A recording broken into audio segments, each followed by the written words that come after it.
Bonjour, je suis Gilbert Dawet des éditions Avatar. Aujourd'hui, pour son coup de gueule, Nicolas Bonal va nous parler, après nous avoir détaillé les trois dictatures, c'est-à-dire la dictature sanitaire, qui est son premier coup de gueule, la dictature universelle et la dictature verte. Il va nous parler de l'ambiance apocalyptique. Oui, alors ce n'est pas évidemment en période de fête un sujet très gai, encore que c'est un sujet très ancien dans notre culture judéo-chrétienne, comme on dit. Et je me demande si finalement nous n'avons pas été nourris depuis très longtemps au lait du scorpion de l'Apocalypse, et si ça ne confère pas à l'Occident sa dimension méphitique à la fois par rapport à ses populations et par rapport au reste du monde. Et hier, j'ai publié un texte qui a été repris par Raison Internationale sur les grandes organisations. Et en fait, je dis, il y a l'Organisation des Nations Unies, l'Organisation mondiale de la santé, l'Organisation mondiale du commerce, l'UNESCO, l'Union européenne. Et en fait, j'ai repris l'Évangile, mon nom est Légion. Tu sais, c'est dans Marc 9, 5, lorsque Jésus doit vider les démons qui sont chez un homme et il doit les mettre dans le fameux troupeau de cochons, les 300 d'ailleurs. Ce sont aussi des 300, c'est assez marrant. Le pauvre gars qui est chargé de démons lui dit mon nom est Légion et parce que nous sommes plusieurs. Et en fait, on voit cette capacité occidentale de coalescence systématique, les fameux alliés, ou comme je dis souvent en blaguant, les fous alliés, qui se fédèrent pour anéantir le virus, la liberté, la Chine, le pétrole, l'électricité, la Russie, le tiers-monde, les Palestiniens, les Arabes, les musulmans, enfin tout ce qui traîne. C'est assez rigolo comme capacité à se fédérer d'une manière apocalyptique. Alors malgré tout, la situation n'est pas très drôle avec cette obligation de passe vaccinal. Et comme tu me le disais hors antenne, je ne savais pas le chiffre, 90% des gamins, des adolescents sont vaccinés en France maintenant, ce qui confirme que les antisystèmes, comme je le dis depuis le début, se gourrent complètement, ont joué la carte du gouvernement bourreau contre le peuple martyr.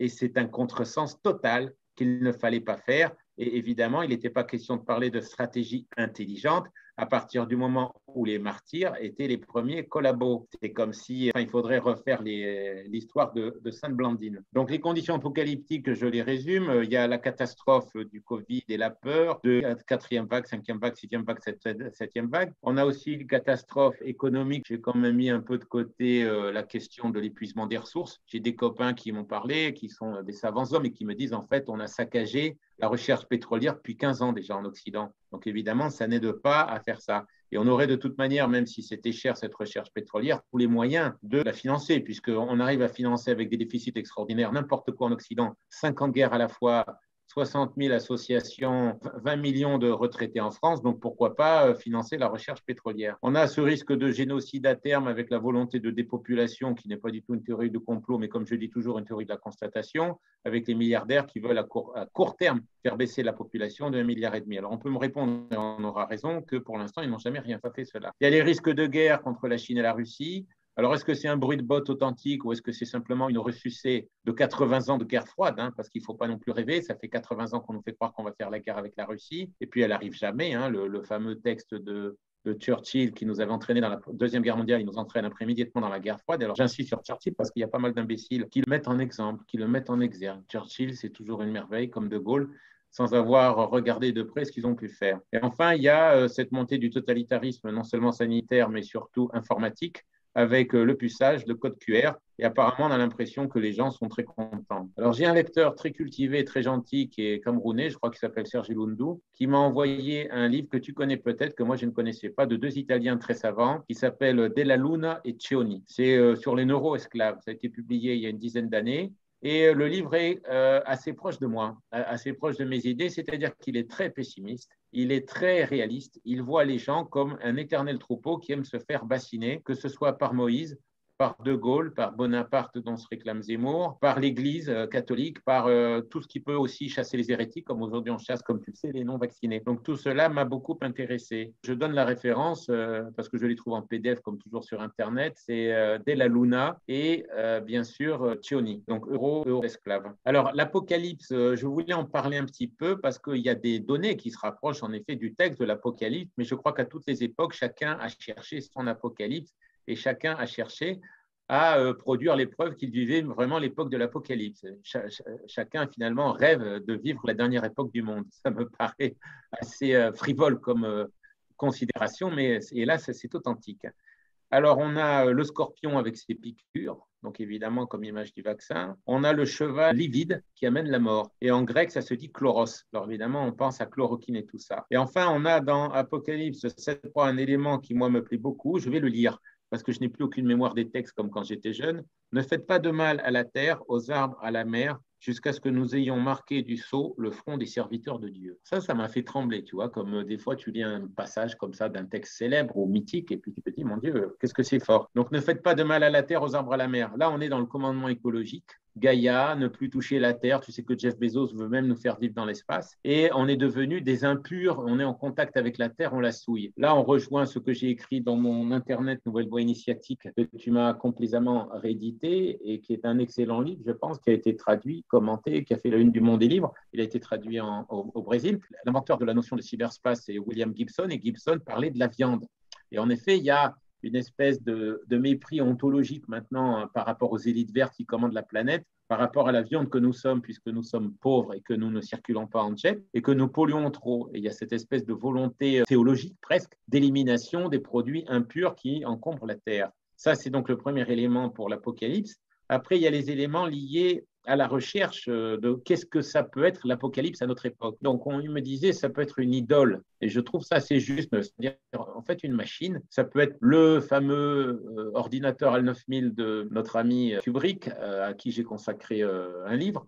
Et Kubrick donc, montre que cet ordinateur décide d'exterminer les humains qu'il estime indignes de la mission. Et en fait, on peut imaginer qu'on est face à un ordinateur-machine. Alors, ce que donnent les grands spécialistes du 19e siècle, parce que comme tu le sais, comme les lecteurs le savent, je reviens toujours au 19e siècle, je considère qu'on est très médiocre au 20e, il y a encore des gens bien, hein, comme Guy Debord, Gunther Anders, mais on n'a plus le niveau de prédiction des grands ancêtres. Donc, on a Monseigneur Gaume qui parle des démons. Dans son livre sur les démons, il dit que ce qui caractérise les démons, c'est 3 éléments, la force, l'omniscience et l'ubiquité. Et ben, on y est. C'est-à-dire qu'en fait, la plupart des machines aujourd'hui ou des hommes qui utilisent des machines, ou plutôt qui les contrôlent à niveau élevé, ont cette puissance démoniaque. Le deuxième élément que je voudrais citer, c'est Gougenot. Alors attention, j'ai écrit sur tous ces auteurs. On peut trouver les textes sur Stratégica FR chez mon ami Plaquevent ou sur Réseau International, puisque toi, tu ne diffuses plus mes textes, on ne sait pas pourquoi. Donc, Gougenot, voilà. Gougenot a parlé de la technologie aussi, et notamment du télégraphe, et cette force ubiquitaire du télégraphe donne à l'Antéchrist une très grande puissance, explique-t-il. Dostoïevski a beaucoup parlé du chemin de fer. Il parle même de Tchernobyl, puisque Tchernobyl, évidemment, est lié à l'Apocalypse, l'étoile absinthe. Et Dostoïevski dit que le réseau va épuiser nos forces. C'est extrêmement intéressant, c'est dans l'Isio. Ça aussi, c'est dans mon livre, Dostoïevski et l'Occident, Dostoïevski le problème occidental. On a d'autres écrivains à l'époque qui sont moins obsédés par la religion, par l'Apocalypse, le texte, mais qui sont aussi prophétiques. On a Flaubert, évidemment, dont j'ai parlé plusieurs fois, sur l'émergence de la bêtise totale. Et il dit, Flaubert, on est plongé au fond d'une latrine, on va y rester longtemps. Ben, c'est le moins qu'on puisse dire. Il dit ça au moment de Napoléon III. Et on a évidemment Maurice Joly, qui aurait été l'inspirateur des protocoles des sages de Sion. Joly écrit les fameux entretiens de Montesquieu et de Machiavel dans une édition que l'on peut trouver d'ailleurs sur Wikisource, et j'ai écrit aussi sur Maurice Joly. Et il parle, Joly, déjà des sociétés froides qui ne sont motivées que par le consumérisme. C'est quand même pas très rassurant, on est en 1860 et quelques. Donc on a dans la mondialisation, je l'ai rappelé dans mon texte que j'évoquais tout à l'heure sur les organisations, le fait que Victoria devient impératrice des Indes. Et après, évidemment, on a le télégraphe qui recouvre la Terre et les nouvelles, finalement, arrivent en quelques minutes ou au maximum en quelques heures à l'époque. C'est déjà pas mal. Et on a déjà cette unification du monde par les réseaux et par la domination anglo-saxonne. Alors, on voit que par rapport, ça c'est la grande différence par rapport au texte de l'Apocalypse, c'est que y a un effondrement des religions en ce moment. Et là, il faut revenir à nos Italiens que je nommais tout à l'heure, Cioni et Della Luna. Ils ont le courage de rentrer dans la gueule de la religion. Ils ont le courage de dire que finalement, ce n'est pas la panacée et que ça repose aussi sur le contrôle mental des gens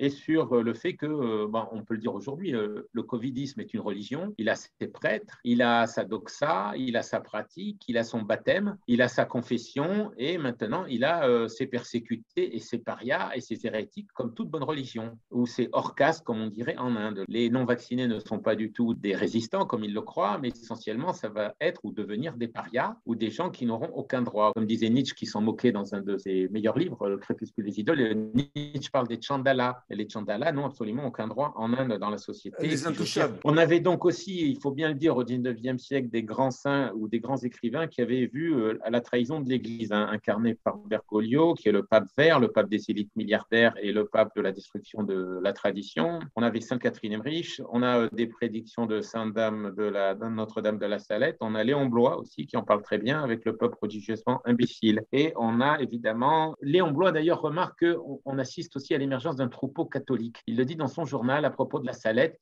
Il voit cette grosse masse de cathos débarquer dans les pèlerinages et ça ne lui plaît pas. Et en effet, les catholiques n'ont pas été souvent contre le monde moderne, mais plutôt à la pointe. Comme je dis souvent, actuellement, ils ont été à la pointe donc, pour le vaccin. Ils sont à la pointe avec Vatican II, avec l'aggiornamento, et même Guy Debord, qui était pourtant marxiste, sans formaliser. C'est-à-dire que les catholiques ne sont pas une force de résistance à la modernité sulfureuse et méphitique, mais au contraire, un de ces points d'accélération. Moi, d'ailleurs, je dois le dire, pour chercher des références théologiques anti-dictature, etc., j'ai eu recours plutôt au rabbin, le rabbin Amnon Itchak, qui est sous-titré parce qu'il ne parle que l'hébreu et qui est un yéménite qui vit en Israël, et puis le rabbin Dinovis, qui est francophone et qui a eu des émissions excellentes, notamment avec Yannick Curien sur Radio Courtoisie et Care News. Donc ces gens-là m'ont beaucoup plus éclairé que tous les commentaires apocalyptiques des uns ou collaborationnistes des autres. Donc en fait, je résume sur la dimension apocalyptique que l'on est en train de vivre. On a donc la catastrophe écologique, on a cette volonté de nous affamer, de nous priver de tout. Je rappelle qu'on va nous priver des maisons et des voitures, qu'elles ne pourront pas circuler dans une partie du territoire et que ça n'a l'air de préoccuper personne. Marrant, hein. Ensuite, on a les risques de génocide et de guerre. On verra comment. Enfin, le génocide, il faut attendre quelques années. Ça ne va pas arriver en 6 mois, mais d'ici 4 ans, 5 ans, 6 ans. Et la guerre avec la Chine et la Russie devient presque inévitable, d'autant que les progrès de ces deux pays en matière militaire sont très forts. Je rappelle toutefois que selon Brandon Smith, avec qui je ne partage pas grand-chose, mais enfin, il a dit au moins une chose, c'est que 2 choses. Il a dit Trump, c'est une illusion. Et il a dit, la Chine et la Russie sont des fausses oppositions aussi, comme Trump. Ça me paraît intéressant à voir parce que le bilan de Trump a été une catastrophe, un désastre. Et on a vu donc, grâce à Karine Béché-Golovko, qui ne sert pas la soupe à la propagande russe, mais qui dit ce qui s'y passe, puisqu'elle y vit, comme mon ami Laurence Guillon sur son blog Chronique de Pereslav. On a vu donc que la Russie impose le code QR partout et que la Douma le vote. Et que là aussi, on n'en parle pas trop dans le milieu anti-système parce que Poutine reste le symptôme qu'il ne faut pas menacer. Enfin, je trouve quand même qu'on a quand même évolué dans ce point. Également, les anti-systèmes ont bien compris, et je l'ai vu aussi avec Réseau International, que la majeure partie des gens sont des bœufs. D'ailleurs, c'est ce que me disait hors antenne une fois Lucien Cerise, il n'y a pas de programmation nécessaire, il n'y a pas de fabrique du consentement pour reprendre la fameuse expression de Chomsky, lui-même est à fond pour le vaccin maintenant, comme tu le sais. Il n'y a pas de fabrique du consentement puisqu'il y a consentement. Et donc, c'est ce que disent les 2 Italiens, finalement, les gens n'aiment pas tellement se servir de leur cerveau. On a eu un très bon commentateur sur Sud Radio qui s'appelle Idriss Aberkan, qui l'a rappelé aussi, que finalement, il y a une volonté de conformité et que très peu de gens osent dire non. En grosso modo, on en revient au test de Milgram qu'il citait comme tout le monde et dont j'ai parlé le premier il y a déjà 1 an et demi. Le test de Milgram montre qu'il n'y a que 10% des gens réellement prêts à résister à une pression étatique. Alors, est-ce qu'on va les génocider ou est-ce qu'on va les ignorer? Parce que justement, comme je le disais tout à l'heure, on les transforme en parias et qu'ils se contentent d'être des parias, c'est tout à fait possible. Et enfin, donc, on assiste aussi en ce moment à cette terrifiante volonté de puçage. Alors là, je ne sais pas comment les gens accepteront, mais si en fait, ils ont accepté qu'on vaccine, comme tu me le disais hors antenne, 90% des gosses, on peut supposer que le puçage des enfants ne les gênera pas. Là, donc, le rabbin Amnon Itchak, c'est comme ça que je m'étais intéressé à lui, avait combattu violemment le fameux et peu regretté Netanyahou il y a 1 an et demi, puisque Netanyahou parlait de chipper les gosses. Et comme je le disais dès le début, malheureusement, dans l'Évangile, on nous considère aussi comme un troupeau. Donc, il ne faut pas s'étonner que depuis 2000 ans, les gens se soient toujours considérés comme un troupeau. Je terminerai sur une autre note pas très optimiste. Jacques Ellul, dans son livre sur la propagande que je recommande, dit qu'au Moyen-Âge, ça va te faire plaisir, d'ailleurs, ça remarque, les gens n'avaient même pas besoin de l'Inquisition et de ces tribunaux pour se déchaîner et aller persécuter les hérétiques. Comme on sait, il y avait les persécutions, on allait brûler le quartier juif, les voler, les piller, les tuer, etc.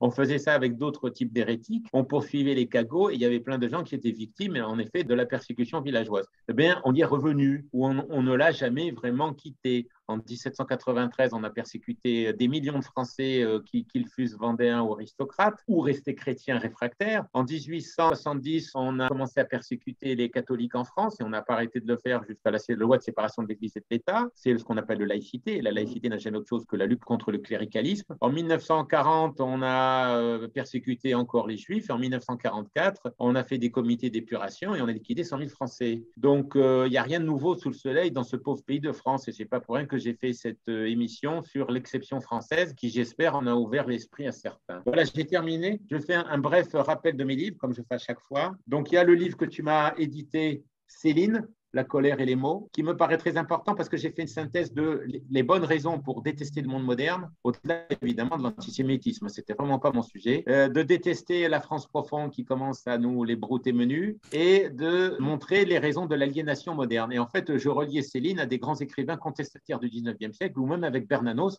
avec qui a priori il n'a rien à voir, mais Bernanos, au fur et à mesure qu'il a vieilli, a compris plein de choses sur l'abrutissement collectif des Français depuis le XVIe siècle, on va dire, en fait, depuis les temps modernes. Il est déjà très visible à l'époque de Molière avec tous ces bourgeois. Donc, j'ai fait un petit essai sur Amazon, qui est un recueil de textes, comme on sait, sur Bernanos, Guénon et les Gilets jaunes. Et puis, ça, c'est mon grand livre de francophobie ordinaire. Mais en fait, je ne suis pas du tout francophobe, je m'estime extrêmement sérieux. C'est ça. D'ailleurs, c'est assez marrant parce que ce livre, finalement, s'inspirait assez, le coq hérétique, d'une vision qui fait de l'aristocrate le défenseur de la liberté, alors que le pouvoir central est le défenseur du totalitarisme. Il y a ça chez Bertrand de Jouvenel dans son livre admirable qui s'appelle Du pouvoir. Et hier, Patrice Giberti a très excellemment rappelé sur son blog que la Chambre des Lords est opposée à la vaccination obligatoire et qu'elle a courageusement pris position contre Boris Johnson.